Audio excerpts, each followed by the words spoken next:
JB here. JB here. Hope everyone's doing outstanding. October 17th, 3:41 on this fine Thursday afternoon. Don't have much to talk about here, but I figured I'd get on anyway. Talk really quick about some earnings after the close. Some names I'm looking at. SPY is right near lows here. 582.62 hitting the lows we hit back at about 11 o'clock. Still in the green. Little choppy session. Uh, kind of somewhat of a tight range. So nothing crazy so far.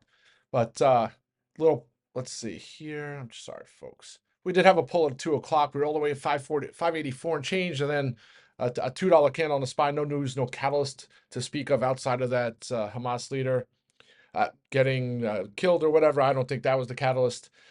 And then take a look at small caps, and unfortunately, we've had 4 days in a row to the upside on the small caps, up nearly 4.5% over that time frame, and small caps can't get a bid today, although they're off their lows and 225 held. So taking that with a grain of salt, a little consolidation here, and hopefully we get some decent reports from Netflix and some of the other names after the close, and then tomorrow we can end the week in fine fashion. So that's that. So just individual names. And first, I was staring at Dell in the afternoon about 12:30. It broke over. Well, actually before 12, for most of the day.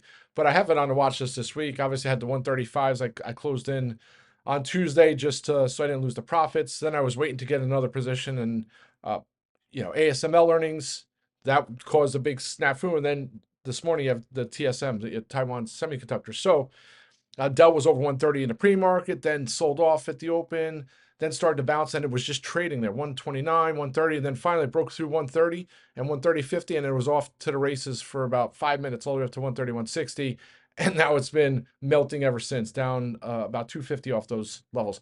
I was looking at the 140s into next week. They were like 55 cents, almost pulled the trigger there.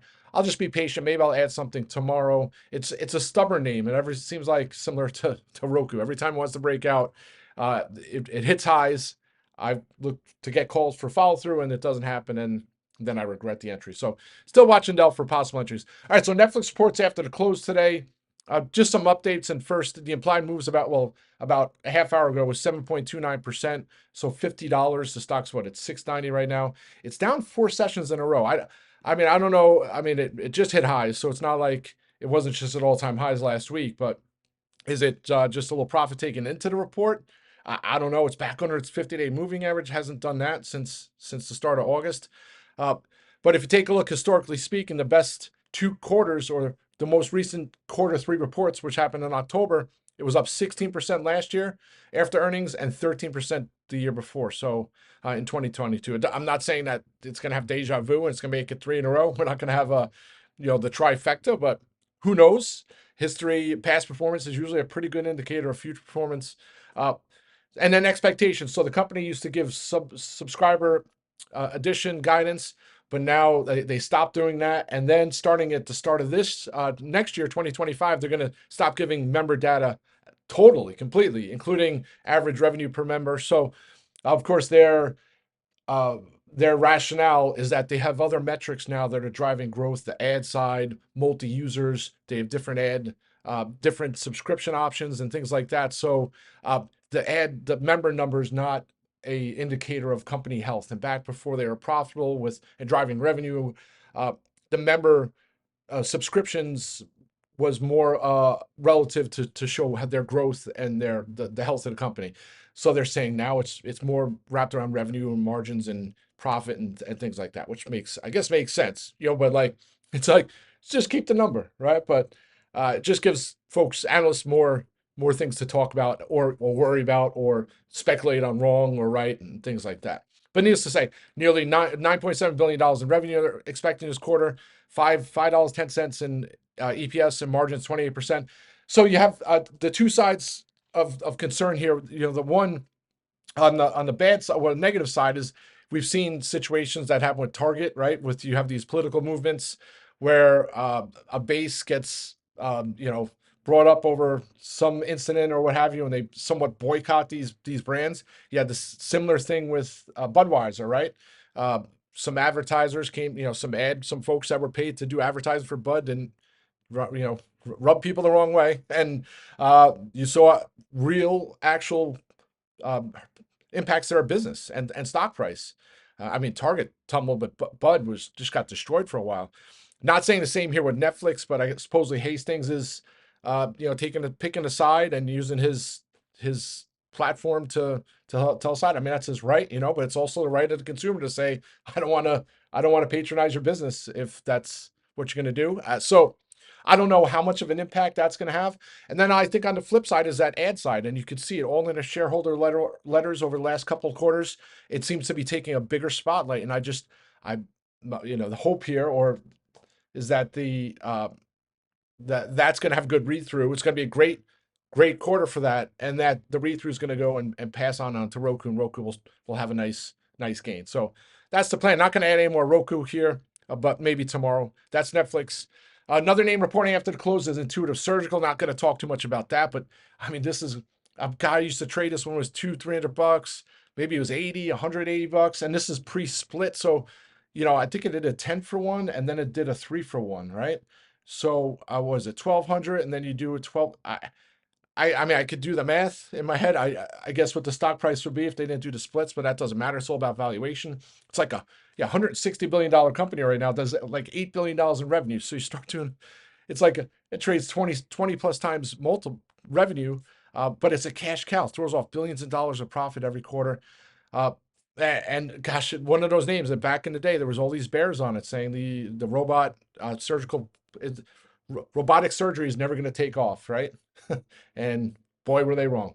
Anyway, not a name I can really trade here. I love the story, and similar to Netflix, selling off the last 3 sessions. Back under its 50-day moving average, solidly under first time since August and July. Strong beat and raise. Maybe it runs higher. And some of the things that you look at into surgical is their procedure growth, right? Because they already get these expensive Da Vinci machines into the hospitals, and then it's all about how many procedures are being done, because it's like the Gillette razor, right?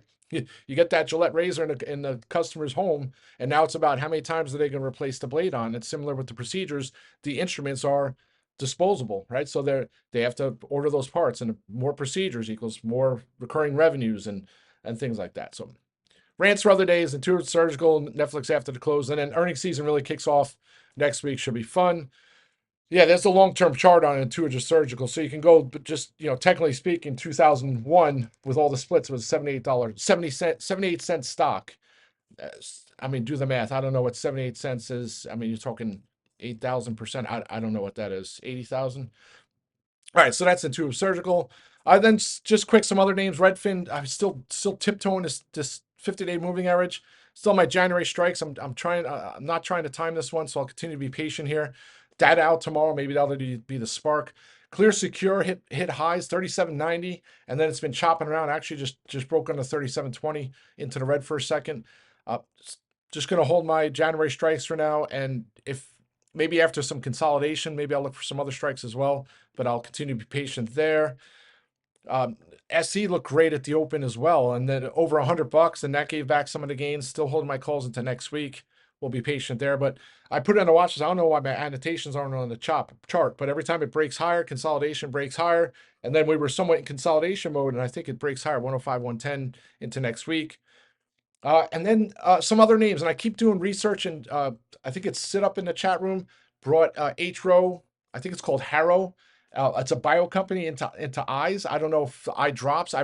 It's an optical company. I wish I did a little more research. It was $50 when I saw it in the chat room. It's at 57. Some of these small name biotechs that you get before the big runs, always paying. VKTX is a great example, but of course been driving me nuts as of late. I was trading that at $7, $6, $8, $9, $10.